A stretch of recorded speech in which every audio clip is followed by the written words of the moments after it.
다 같이 사도신경으로 우리의 신앙을 고백하겠습니다. 나는 전능하신 아버지 하나님, 천지의 창조주를 믿습니다. 나는 그의 유일하신 아들, 우리 주 예수 그리스도를 믿습니다. 그는 성령으로 잉태되어 동정녀 마리아에게서 나시고 본디오 빌라도에게 고난을 받아 십자가에 못 박혀 죽으시고 장사된 지 사흘 만에 죽은 자 가운데서 다시 살아나셨으며 하늘에 오르시어 전능하신 아버지 하나님 우편에 앉아 계시다가 거기로부터 살아있는 자와 죽은 자를 심판하러 오십니다. 나는 성령을 믿으며 거룩한 공교회와 성도의 교제와 죄를 용서받는 것과 몸의 부활과 영생을 믿습니다. 아멘. 찬송 337장 찬양하겠습니다. 찬송 337장입니다.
오늘부터는 시편 말씀을 함께 봅니다. 하나님께서 오늘 우리에게 주신 말씀은 시편 73편 1절부터 16절까지의 말씀입니다. 구약 854면에 있습니다.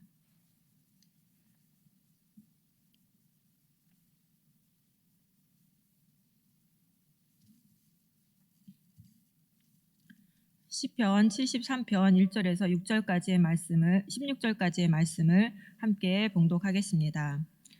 하나님이 참으로 이스라엘 중 마음이 정결한 자에게 선을 행하시나 나는 거의 넘어질 뻔하였고 나의 걸음이 미끄러질 뻔하였으니 이는 내가 악인의 형통함을 보고 오만한 자를 질투하였음이로다.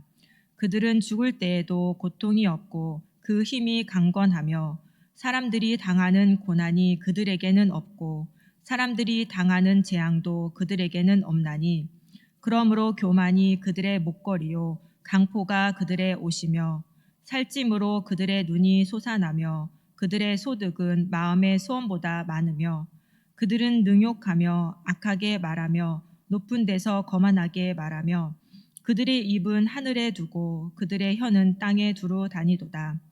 그러므로 그의 백성이 이리로 돌아와서 잔에 가득한 물을 다 마시며 말하기를 하나님이 어찌 알랴 지존자에게 지식이 있으랴 하는도다.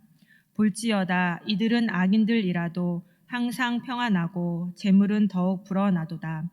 내가 내 마음을 깨끗하게 하며 내 손을 씻어 무죄하다 한 것이 실로 헛되도다. 나는 종일 재난을 당하며 아침마다 징벌을 받았도다. 내가 만일 스스로 이르기를 내가 그들처럼 말하리라 하였더라면 나는 주의 아들들의 세대에 대하여 악행을 행하였으리이다. 내가 어쩌면 이를 알까 하여 생각한즉 그것이 내게 심한 고통이 되었더니. 아멘.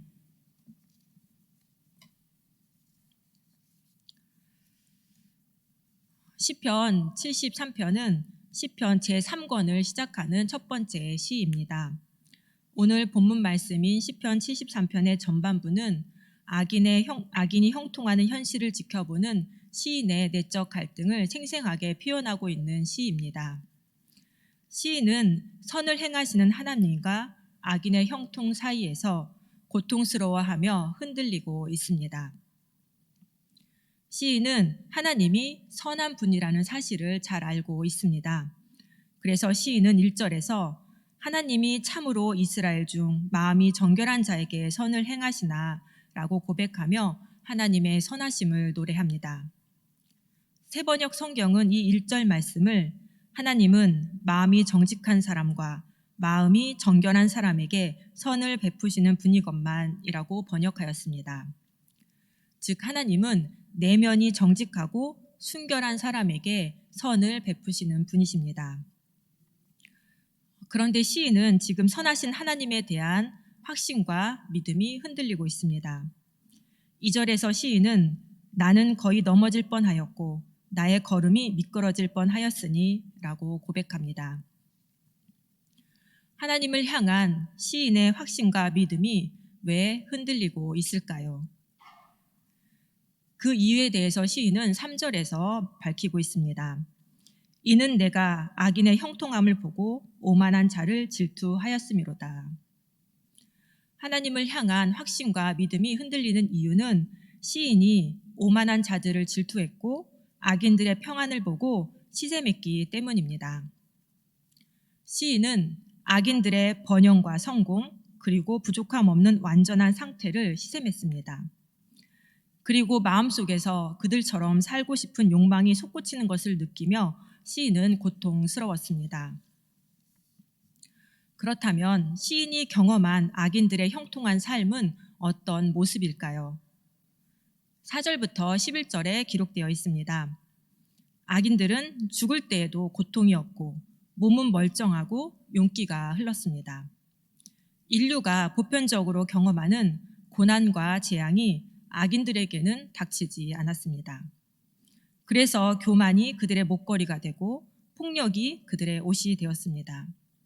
악인들은 여인이 목걸이로 치장하듯 교만으로 자신을 치장했고 외출할 때 몸을 감추는 의복을 입듯 폭력이 일상화된 삶을 살았습니다. 이뿐만이 아닙니다. 악인들은 피둥피둥 살이 쪄서 거만하게 눈을 찢겨뜨고 다니며 마음에는 헛된 상상이 가득했습니다. 악인들은 남을 비웃고 악의의 참 말로 쏘아붙이고 거만한 모습으로 폭언을 즐겼습니다. 악인들은 하늘과 땅을 막론하고 함부로 떠들어댔습니다. 하나님의 백성들마저도 그들에게 홀려서 물을 들이키듯 그들이 하는 말을 그대로 받아들였습니다. 그리고 악인들은 하나님이 어찌 알랴 지존자에게 지식이 있으랴라고 하며 신성 모독적인 발언을 했습니다. 이러한 악인들의 모습의 시인은 격정의 참 목소리로 12절에서 외칩니다. 볼지어다 이들은 악인들이라도 항상 평안하고 재물은 더욱 불어나도다. 그들은 악인들인데 언제나 근심이 없고 재산이 늘어만 가는 이해할 수 없는 현실 앞에서 시인은 차오르는 내적 분노를 표출하고 있습니다. 그리고 시인은 참으로 헛되다라고 탄식합니다. 시인은 내가 내 마음을 깨끗이 하고 내 손을 씻어 무죄하다 한 것이 이제 쓸모없게 되어 헛되다라고 탄식합니다. 종일 재난을 당하고 아침마다 징벌을 받을 바에야 나도 악인들처럼 말하며 살고 싶었지만 나는 믿음이 없는 사람이 아니기에 그렇게 할 수 없다라고 탄식합니다. 그리고 시인은 악인의 형통 앞에서 흔들리는 믿음의 문제를 풀어보려고 깊이 생각해 보았지만 자신의 풀기에는 너무 어려운 문제다라고 고백합니다. 이렇게 우리가 본문을 이해할 때 오늘 본문에서 하나님은 어떤 분이십니까? 하나님은 선하신 분이십니다. 모세가 시내산에서 내려오지 않자 아론을 중심으로 이스라엘 백성들은 금송아지를 만들었습니다. 금송아지가 애굽 땅에서 우리를 인도해낸 우리의 신이라고 하면서 백성들은 제사를 드리고 먹고 마시고 뛰놀았습니다. 요란한 소리를 듣고 급히 내려온 모세는 이러한 백성들의 모습을 보고 너무 화가 나서 하나님께서 친히 써주신 돌판을 던져서 깨트렸습니다. 방제하게 행한 이스라엘 백성들은 3,000명이 죽임을 당했고 모세는 하나님 앞에 나아가 백성들의 죄를 놓고 용서를 구하며 기도했습니다. 하나님께서는 모세에게 백성들을 이끌고 가나안 땅으로 올라가라라고 하시면서 내 사자를 앞서 보내겠다라고 말씀하셨습니다. 그리고 목이 곧은 이스라엘 백성들을 가는 길에 진멸할까 염려되어 나는 함께 가지 않겠다라고 말씀하셨습니다. 그러나 모세는 하나님께서 함께 가지 않으시면 그것은 의미가 없다는 것을 알았기 때문에 계속해서 하나님께 기도했습니다. 하나님은 모세의 기도를 들으시고 그래 내가 함께 가겠다라고 응답하셨습니다. 그런데 모세는 여기서 기도를 멈추지 않고 계속해서 기도합니다. 주의 영광을 보여주소서라고 모세는 기도했습니다.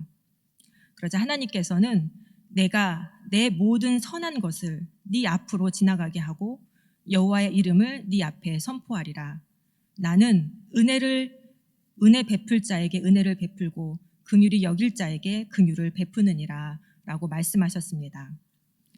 그리고 모세가 돌판을 만들어 다시 시내산에 올라갔을 때 하나님은 모세 앞으로 지나시며 선포하셨습니다. 여호와라 여호와라 자비롭고 은혜롭고 노하기를 더디하고 인자와 진실이 많은 하나님이라.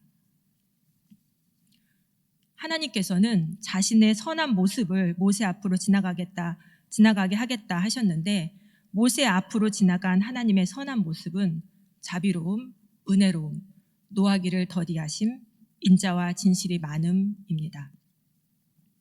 그래서 시편 34편에서 시인은 너희는 여호와의 선하심을 맛보아 알지어다. 그에게 피하는 자는 복이 있도다 라고 노래했습니다. 오늘 본문에서도 시인은 마음이 정직하고 정결한 자에게 하나님은 선을 베푸시는 분이라고 자비로우시고 은혜로우시며 노하기를 더디하시고 인자와 진실이 많은 하나님이라고 노래하고 있습니다. 그렇다면 오늘 본문 말씀이 우리에게 주시는 교훈은 무엇입니까? 첫 번째 교훈입니다. 선하신 하나님에 대한 믿음으로 살게 하소서. 혹시 여러분도 시인처럼 악인의 형통함을 보고 탄식해 보신 적 있으십니까? 선하신 하나님은 마음이 정직하고 정결한 자에게 복을 주시는 분이신데 왜 마음에 못된 생각이 가득하여서 폭력을 행하고 폭언을 하고 신성 모독적인 발언을 하는 악인들이 형통한지 의문을 가져보신 적 있으십니까? 시인처럼 마음을 깨끗하게 하며 살고 손으로 죄를 짓지 않고 깨끗하게 사는 자가 왜 고난을 당하는지 의문을 가져보신 적 있으십니까? 혹 이런 의문을 가져보셨다면 그 의문에 대한 답은 찾으셨습니까? 아마도 시인처럼 깊이 생각해 봤지만 답을 찾기가 어려우셨을 것입니다. 그래서 시인처럼 넘어질 뻔하기도 하고 미끄러질 뻔하셨는지도 모르겠습니다. 그렇다면 이런 상황에서 악인이 형통하고 의인이 고통받는 이러한 현실에서 하나님께서 우리에게 기대하시는 것은 무엇일까요? 바로 믿음입니다. 선하신 하나님에 대한 믿음입니다. 눈에 보이는 상황이 아니라 자비롭고 은혜롭고 노하기를 더디하며 인자와 진실이 많은 여호와 하나님을 신뢰하는 믿음입니다. 모든 것이 이해되지 않아도 선하신 하나님을 신뢰하며 그분이 행하실 것을 기대하는 믿음입니다. 하나님의 뜻대로 부르심을 받은 사람들에게는 모든 일이 서로 협력해서 선을 이룬다라는 그 말씀을 기억하면서 선하신 하나님에 대한 믿음으로 사는 저와 여러분이 되기를 간절히 소망합니다. 다음으로는 오늘 본문 말씀이 우리에게 주시는 두 번째 교훈입니다.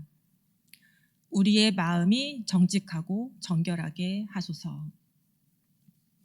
시편 73편에는 마음이라는 단어가 1절, 7절, 13절, 21절, 26절에 반복해서 나올 만큼 마음은 시인에게 큰 관심사입니다. 여기서 마음은 인간의 양심과 의지와 지혜와 정신을 뜻합니다. 무엇보다도 마음은 인간 내면의 중심을 일컫는 몸의 기관입니다. 따라서 마음이 어떤 상태냐에 따라 또 마음에 무엇을 담고 있느냐에 따라서 겉으로 드러나는 것이 달라집니다. 예수님께서 귀신 들려 눈 멀고 말 못하는 사람을 고쳐주셨을 때 바리새인들은 예수님이 귀신의 왕 바알세불을 힘입어서 귀신을 쫓아낸다라고 말했습니다. 이런 바리새인들에게 예수님은 다음과 같이 말씀하셨습니다. 독사의 자식들아, 너희는 악하니 어떻게 선한 말을 할 수 있느냐? 이는 마음에 가득한 것을 입으로 말함이라. 선한 사람은 그 쌓은 선에서 선한 것을 내고 악한 사람은 그 쌓은 악에서 악한 것을 내느니라. 사람은 마음에 가득한 것을 입 밖으로 내거나 행동합니다. 그리고 그에 따른 열매를 먹고 살아갑니다. 그래서 잠언 4장에서는 모든 지킬 만한 것 중에 더욱 내 마음을 지키라. 생명의 근원이 이에서 남이니라 라고 말씀합니다. 마음이 우리 생명의 근원이니 마음을 잘 지키라 라고 말씀합니다. 또한 하나님은 마음이 정직하고 정결한 자에게 선을 베푸시는 분이십니다. 그러하기에 하나님의 은혜와 자비를 기대한다면 그것을 받을 만한 깨끗한 마음이 준비되어 있어야 합니다. 사람에게 보여지는 겉모습보다 하나님만이 보실 수 있는 우리의 그 속마음을 정직하고 정결하게 만드는 일에 힘써야 합니다. 영의 양식인 하나님의 말씀이 우리의 마음을 정직하고 정결하게 만들 수 있습니다. 우리 안에 말씀의 부흥이 일어나서 정직하고 정결한 마음으로 살아가는 저와 여러분이 되기를 간절히 소망합니다.